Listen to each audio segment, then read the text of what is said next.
The easiest way for our kids to feel joy and happiness is for parents to model for them joy and happiness. We think, oh, well, no, I'm a victim to their behavior. Is it possible to have that joyful state while I'm cleaning up the mess? Your children have been watching you from birth to learn how to handle life. We're the adults. We have to be the adults. You can't fake it. You can't pretend. It has to really be there. Ladies and gentlemen, welcome to the Extraordinary Family Life Podcast. We're your hosts, Greg and Rachel Denning. Today, we're going to talk about being genuinely and truly happy and joyful and excited for life. Because if you stop and think about it, honestly, like how do you measure life and the quality of your life? How do you measure a time period or a moment or a day? Well, It's like how you feel. Specifically connected to how do you measure the happiness of your children's childhood, Yes. right? It's based on what you said is how you feel. Yep. The feelings you have, the feelings your children have in everyday life, that is the essence of their childhood. Because it's coloring their experience, which then, of course, colors and paints their memories. Exactly. So, hey, what was your childhood like? Blah. Or, oh, man, there was a lot of fighting. Or, Right. just, it was okay. Well, because we launched the Extraordinary Parent Mentoring Method course, we had the participants go through a form that they filled out, talking about their biggest pain points, their biggest problems, and then, of course, their ideal, like their vision. What is it you want to create? What is it that you want to have more of? A common denominator in everything people wanted to have included, I want to have more peace. I want to have more joy. I want to have more love, more connection in the moments of life. I want my kids to remember a positive childhood. I want them to just feel my love for them and to know that I love them. And it was interesting to me as I thought about that because of course, and I relate to this as a mom, one of the things standing in their way was this never-ending to-do list, this whole plethora of jobs and chores and charts and things that have to get done, right? It's like we have this idealized vision of what motherhood looks like, and if it doesn't look like that, we picture rosy-cheeked, clean children in beautiful clothing and a clean house. And while that's amazing, like when that happens, whew, that's amazing, but it's rare. Right. And so if we think we can only have that peace and joy and rest when all of that's in place, well, we're never going to have it. Yep.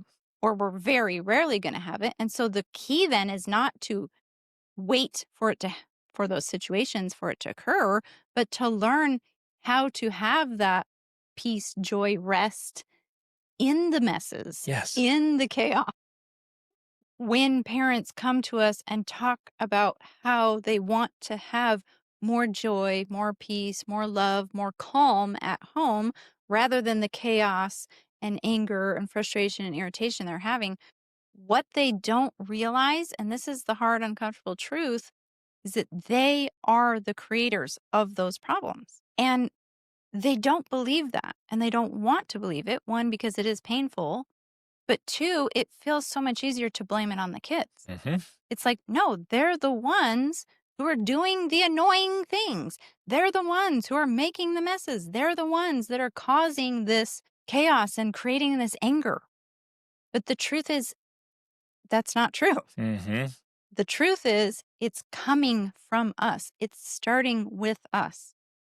We are the ones who are either bringing that to the dynamics, right? Because it's the way we respond to the things that actually generates the anger. Which is super important because, like, I'm in my bedroom. I wake up. Wow, I feel amazing. I feel so good. I walk out and wow, the kitchen is a disaster and the kids are going after it. So then there goes all my good feelings. Right. Right. So it feels like, contrary to what you're saying, like, Yes, how could this exactly. be me? I was fantastic. great. They ruined it. Right. That's what it feels like. Yeah. And this is why it's so difficult to understand this nuance, because even though it feels that way, that they are the ones that inflicted that emotion on you of like, okay, I was calm, I was feeling good, and now I don't because of what they did. When you begin to learn how psychology works, how emotions work, you realize that it's simply our interpretation, in another way, the story we're telling ourselves, And the meaning we even if give it's it. all, even if it's instantaneous, Yep. right? Because you're like, well, I'm not telling myself a story. It's the meaning you give what is happening that causes your emotions about that thing. And so we think, oh, well, no, I'm a victim to their behavior, when the reality is their behavior is simply revealing something that's already in us. Mm-hmm. The anger is already there. The frustration, the irritation, the annoyance, it's already there, and they're triggering it. Mm-hmm. If it's not, and we know this because we've worked on this ourselves and we've helped clients do it. When you remove that, then you can't be triggered. And so they can do the same exact behavior and you don't respond in the same way because that trigger is gone. Mm-hmm. And all of us have these things. We all have triggers because we have trapped emotions. We have things that happened in our own childhood. We have unresolved trauma. We have unresolved issues.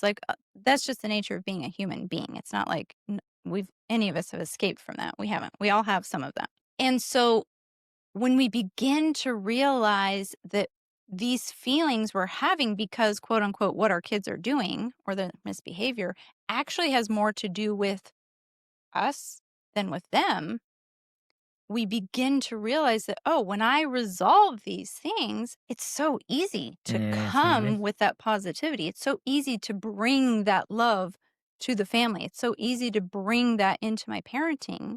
So everything these parents are talking about in this survey they're filling out of, like, I want to have more joy, I want to have more peace, saying, yes, absolutely. But that doesn't come by changing the circumstances. It comes by changing yourself. You and I used to feel, and many people still do, it's like, well, okay, I hear you, and that's a nice idea, but you might, in your head right now, you might be thinking, I literally cannot be happy and joyful if my house is a mess or if my kids are fighting, right? And that's a perfect example of what you were talking about earlier, is like, that's the story we're telling ourselves. That's a Right. rule That's we've the story. created. And in our heads, we're like, but that's just the way it is. I literally cannot be joyful if there's clutter everywhere.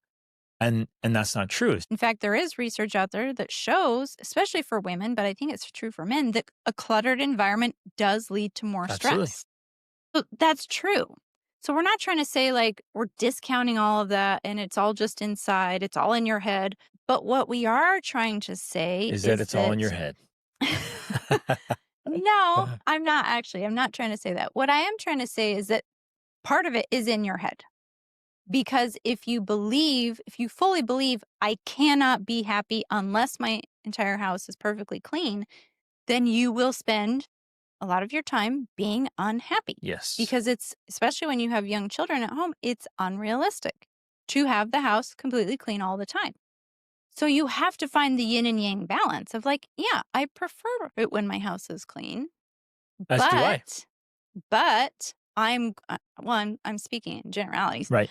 But I'm saying we agree. Yeah. Because so that we're not misunderstood here, that we think, oh, we just allow the house to be messy and the kids to fight and whatever, and we're just going to be happy and peaceful about it. They can do whatever they want, and we're just going to be over in the corner being blissful.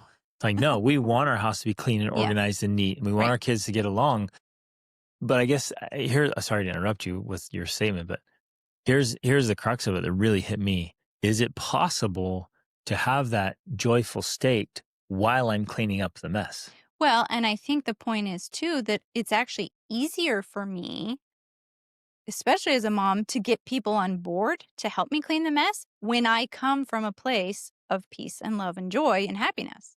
Then it's much easier to get the kids on board because they feel that from me. I'm demonstrating that it's actually a joyful process to clean up because that's part of the process. I had to learn this for myself. I realized, and a lot of moms will say in these survey responses, I just feel like I'm constantly nagging and getting after everyone to clean up and that they don't even want to do it.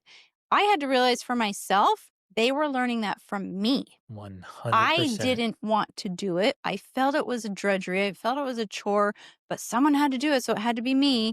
I'm the victim here. I'm resentful about it. And when I learned to change my thinking about it and say, no, I want to clean up. I want to do the dishes. I want to do these things. If nothing else, because I want the outcomes, I'm going to do them by choice. I'm going to do them pleasantly. I'm going to do them with fun.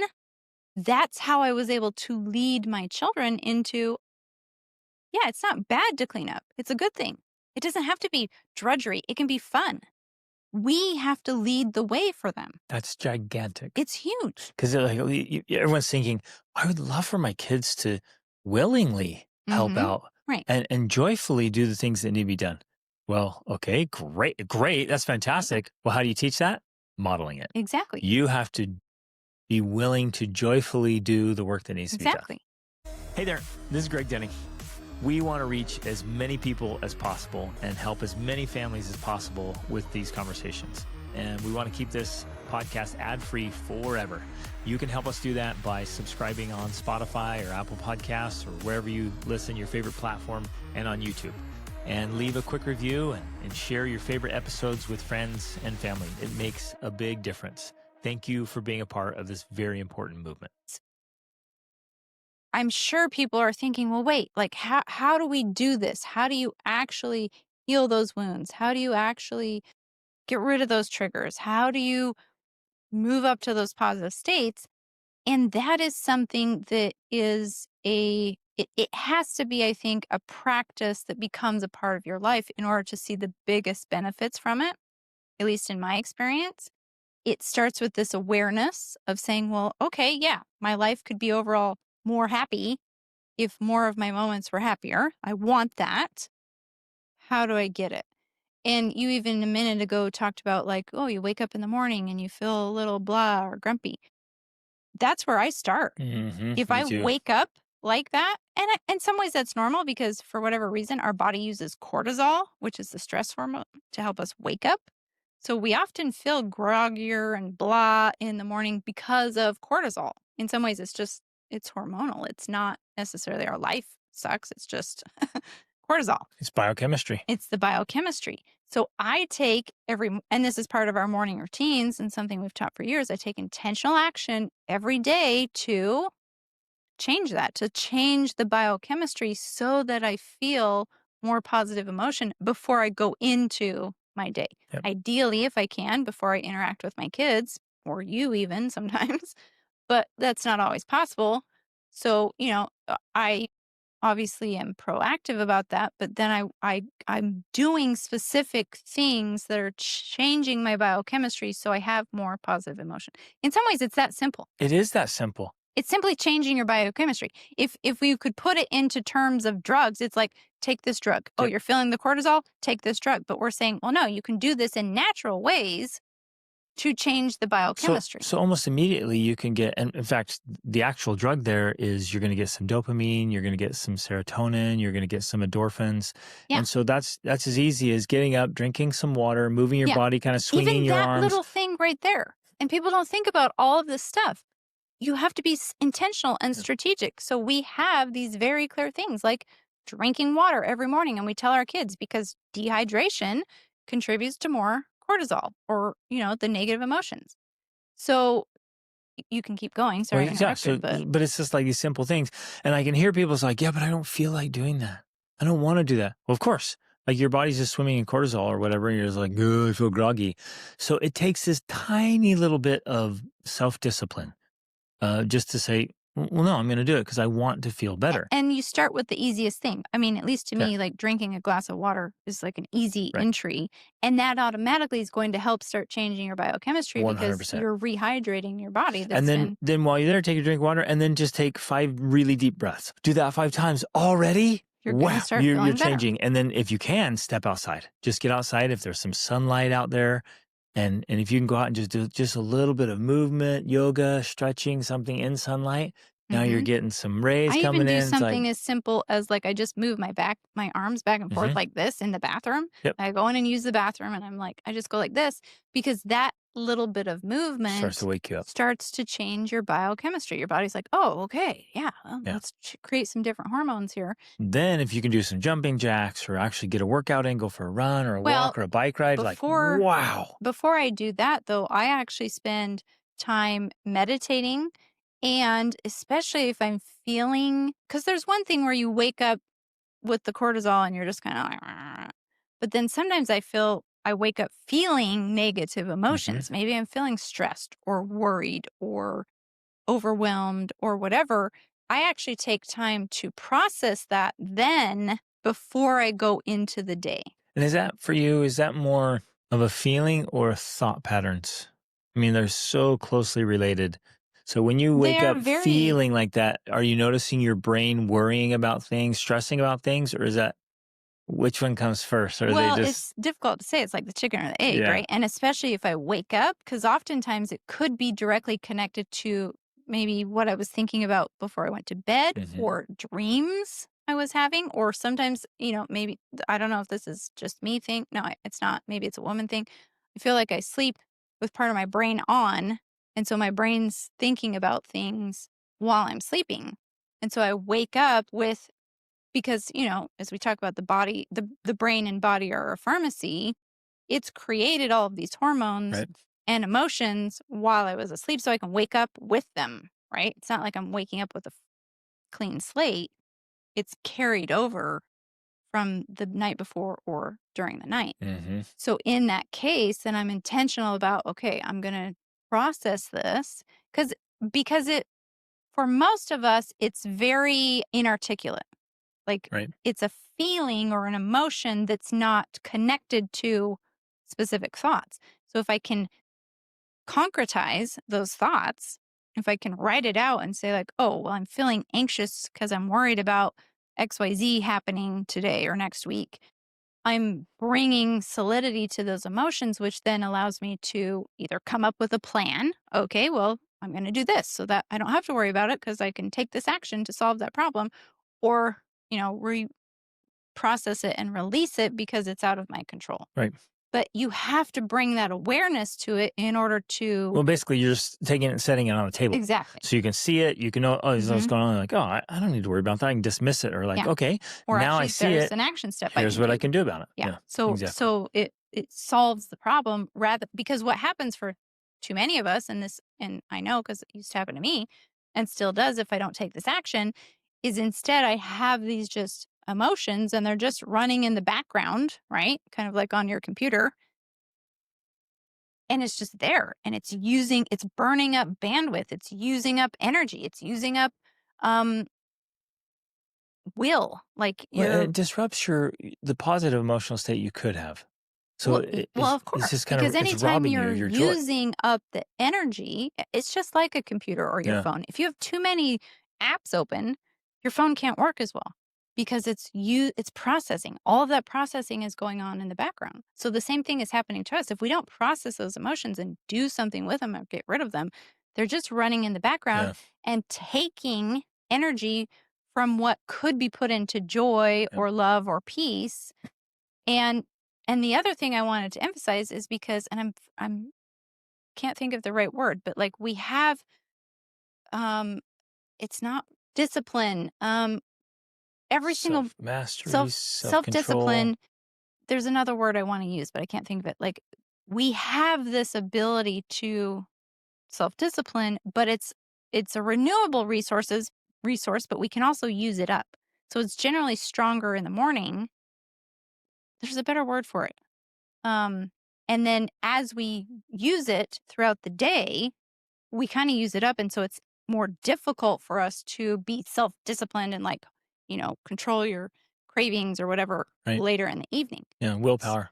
Yeah, I guess willpower yeah, that's a good way of thinking about it. But so that also is being used up with this energy processing in the background. It's like depleting your resources, Hmm. depleting your willpower so that you don't have the ability to respond with as much patience, Right. or to not eat the food you shouldn't be eating, or, XYZ. I love how you're articulating that there's a lot of subconscious things going on that are Yes. just keeping us in a blah state or in a negative state. Mm-hmm. And just Just as they're taking a running few in the background. moments to just clear those out. Yeah. It's like, no, wow, now I got a clean slate and I've got all my energy and all my resources available here. Mm-hmm. Wow, now I can really lean into being a positive force and bringing Well, all kinds of good energy to my family. it's just so much easier that way. Right. Like for me, I've gotten to the point where I can't do it the other way because the other way is just, it's incongruent, it's fake, it's not authentic. I have to use my willpower to do it as opposed to it just being authentically who I am so that I just bring that to my interactions rather than trying so hard to be. Because I hear moms saying this or your clients saying it all the time. They'll be like, well, are you interacting with your children with peace and calm? And they're like, well, I'm trying to be calm. And I'm like, trying to be calm is not the same as actually being calm. There's a difference. And that's where I think too many parents are failing. Yep. They're trying to be calm. They're Or happy. trying to be happy. They're trying to be patient. That's not the same. They're do or do not. There is no try, right? You're either calm or you're not. You're either peaceful or you're not. You can't fake it. You can't pretend. Right. It has to really be there. And that's so good because pretending to be calm or Controlling, outwardly trying to control the anger with calmness. right. So it doesn't inside work. you're just all upset and there's a big storm, but you're putting on the mask or the facade of patience. Yeah, we It's like think that doesn't work. we think that that's what it's about. We think that if we're going to be joyful or patient or peaceful, it's almost like this mask or this cover that we're putting over the anger and the irritation, the frustration. But I'm like, no, That's it not it. doesn't work that way. Move all of that, like the and parent what's who- left is the peace. It's like the parent who pretends to love family life, love having kids. Oh, this is the best. All the while, just so resentful and so bitter and just angry and upset about all the little things that come with family life. And what a tragedy. What a waste. Especially when, and I get that we're not taught these things. We don't know this, but when you learn these skills, then family life is so good. Yeah. It's so wonderful. You're like, yeah, this is how it could and should be for all families. But we have to learn the skills of removing everything that's standing in our way and blocking us from that and using up our energy and our bandwidth so we can let the authentic self radiate, which is, and we teach this all the time, and I truly believe it. Like when you fulfill the needs and remove the blocks, what's left is a person, whether that's a parent or a child, that wants to be happy and peaceful and calm and connected. That's what's left. That is the authenticity. That's the authentic seed of family life when everything else is removed out of the way. And when we do it well, like we're setting up our kids to think, well, this is just how life is done. Exactly. And we are doing them the greatest favor we can possibly do them because they don't have to undo all the other stuff and unlearn all the bad Undo habits as much. and unpack it. Right. There's still going to be a little. But in general, if they just learn the way of happiness, Mm-hmm. then they just go Well, into life. There is no way to happiness. Happiness is the way. Remember, that's what Buddha says. But that's what we're talking about. Right. That when we remove the blocks and then allow the happiness to shine through, happiness is the way Yep. to what it is we want. And that's what we get to enjoy. And that's what they get to enjoy. Mhm. It's even easier for them because they Right. think, well, no, this is just, Because it's modeled. this is the better way to do life. We have to pay the bills.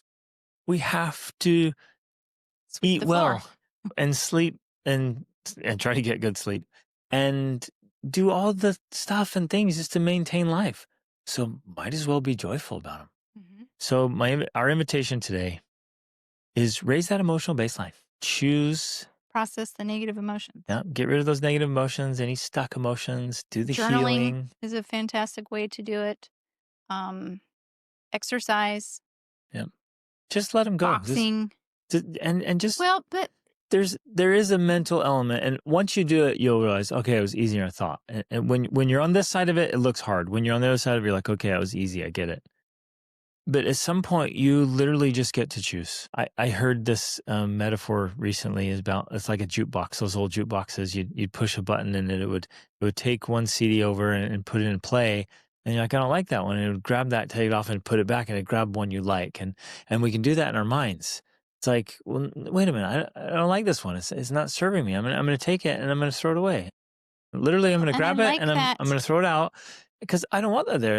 It's disrupting my moments because I'm holding on to this thing and I don't like that. So I'm gonna get rid of it and replace it with something I do like. Well, I do like that analogy and I want to expound on it because yeah, you've got this jukebox and sometimes that's what's happening. People are pushing the wrong buttons and they're Mhm. playing the song you don't want to play. But part of what I'm talking about here, because you're right, we have choice and we can choose. I want to play this song because I like it better. But I think when we're talking about this real healing and this real processing, you're essentially getting rid of that CD you don't Right. like. For good. You're taking it and throwing it out Yep. so that when someone pushes that button, you've replaced it with something else that you like. And so they no longer Yeah. play Well, that song that you hate. be the jukebox manager. Right. Take the key, open that sucker up, take that CD, and literally throw it in the trash. Break it, burn it, like destroy it. Take a skeet shooting, like get rid of that thing so it's no longer a part of your life. And maybe we're using words differently. You're just saying, oh, just choose to do that. Mhm. And I'm saying, well, because to me, choice is pushing which button. But it's almost like I want a different word. And I guess processing is the word. Mhm. I want a different word for, yeah, you choose to process. But to me, it's more than just choice. It's a practice that you have. Like, I guess for me, it's differentiated because it's not just, oh, choose, push button, done. It's a process of doing something. Mhm. The processing requires that you do something. You either journal about it and write about it. You talk to someone about it. You go kick a you punch a punching bag. Like you do something that's intentional about I've identified this emotion and I'm going to work through my feelings around it. I'm going to articulate it Until it's until removed. it's gone Yeah. in the garbage like that Yes. CD. Exactly. So to me, that's why I want to use a different word than choice because yeah, I make the choice to do that, but I also have to do the work to do it. Yep. Love it. It's not just a one-time choose done Sometimes, over. sometimes For there's me, it's not. there are people I've worked with clients when they understand the framework, they're like, wow, okay, I realize all along subconsciously I've held on to this, I've given this meaning, I've let that, be a part of my life, and today is the last time. And is I'm that done. for just out of curiosity, is that men and women or is that mostly just men? Both. Okay. When you understand what's happening and you understand the framework, you're like, oh, wait a minute, what is it that's disturbing my peace? What is it that's this limiting factor on my happiness and joy? And when you get down and identify it, you're like, oh, it's because of this is the story I've been telling myself or the meaning I've been giving it. The meaning behind cleaning up the house. Oh, great, I'm just a slave and a servant around here, and nobody cares or appreciates me, and I'm you know. ah, and you just tell a story. And it's like, wait a minute, is that true? Well, no, it's not true. So I'm going to stop today. I'm literally going to stop believing that. And when you stop believing that, you're like, oh, well, now I get to But have a completely different and experience. I get that, but I at least for me, I can make that decision, but then I have what I call memorized emotion Hmm. that still will come up when that situation comes up again. So I have to make a conscious choice in that scenario Hmm. to tell myself the new story. Right. Because it can still come up. Okay. Yeah. So I guess that's what I'm talking about because I don't feel like it's a one and done and I never feel that way again. I have to consciously be reminding myself of the new story I want to believe. Yep. Love it. Reach upward.